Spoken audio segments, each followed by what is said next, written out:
கச்சத்தீவில் இலங்கை அரசு கடற்படை தளம் அமைப்பதாக எழுந்துள்ள புகாரில் மத்திய அரசு தலையிட்டு உரிய நடவடிக்கை எடுக்க வேண்டும் என தமிழக அரசியல் கட்சித் தலைவர்கள் வலியுறுத்தியுள்ளனர்.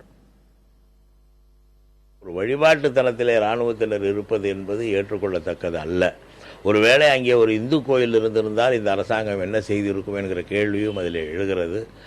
இவற்றையெல்லாம் கணக்கில் கொண்டு மத்திய அரசு உடனடியாக தலையிட்டு கச்சத்தீவிலே உள்ள இலங்கை இராணுவத்தினரை திரும்ப பெற இலங்கை அரசை வலியுறுத்த வேண்டும் என்பதுதான் எங்கள் கருத்து. இலங்கை அரசு ஒரு கடற்படையினுடைய பேஸாக, கடற்படையுடைய முகாமாக பயன்படுத்தினார்கள் என்று சொன்னால் அது மிகவும் தவறான விஷயம்.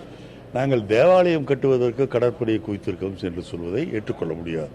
தேவாலயம் கட்டுவதற்கு சித்தாலயம் கொத்தலாரியம் தான் வைக்க வேண்டிய கடற்படையை வைக்க வேண்டிய அவசியமில்லை. இதை பற்றி நம்முடைய இந்திய அரசு உடனடியாக விசாரித்து அது கடற்படை முகாமாக இருந்தால் அதை அகற்றுவதற்கு எல்லா நடவடிக்கையும் எடுக்க வேண்டும். அது இன்னொரு நாட்டின் ஒரு பகுதி என்ற வகையில் நமக்கு உணர்வுபூர்வமான தொடர்பு இருக்கிறது. அதனால் அந்த உணர்வுபூர்வமான தொடர்பினால் நிச்சயமாக இதை கண்டிக்க வேண்டும் என்ற கோரிக்கையை தமிழக பாரதிய ஜனதா கட்சியின் சார்பில் நாம் வைத்தோம்.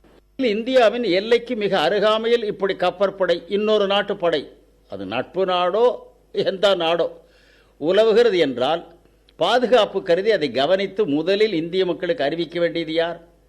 இந்திய அரசு. மத்திய அரசாங்கம் இந்த பிரச்சனையில் தலையிட்டு ஏற்கனவே இருக்கிற அந்தோணியர் கோயில் பாதுகாக்கப்பட வேண்டும். அங்கு இருக்கக்கூடிய கடற்படை, இலங்கை கடற்படையை அங்கிருந்து அப்புறப்படுத்துவதற்குள்ள நடவடிக்கைகளையும் மேற்கொள்ள வேண்டும். மீனவர்களுக்கு உரிய பாதுகாப்பை வழங்க வேண்டும். அத்துமீறி சிங்கள அரசு இவ்வாறு செய்யுமானால் அதை தடுத்து நிறுத்த வேண்டிய பொறுப்பும் கடமையும் இந்திய அரசை சாரும். அவர்கள் உடனடியாக சிங்கள அரசின் இந்த சதியை தடுத்து நிறுத்த முன்வர வேண்டும். மீனவர்கள் மீன்பிடிப்பதற்கான அனுமதி கூட இல்லாமல் மறுக்கப்படுகிறார்கள் என்பதை விட அவர்கள் கொல்லப்படுகிறார்கள் தொடர்ந்து என்பதுதான் நம்முடைய சரித்திரமாக இருக்கிறது.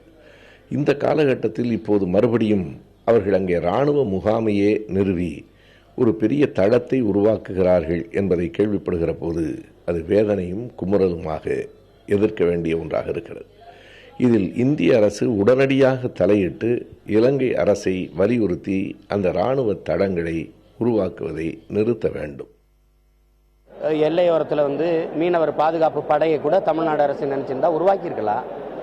அதுக்கு அந்த மாதிரி வேலை திட்டங்கள் இல்லாதனால அவன் நினைக்கிறான் அதிகபட்சம் போனால் அவங்க கடிதம் தான் எழுதுவாங்கன்னு. இந்திய அரசை பொறுத்த வரைக்கும் அது காங்கிரஸோ பாரதிய ஜனதாவோ அது இலங்கையினுடைய நட்பை பெரிதாக மதிக்குது.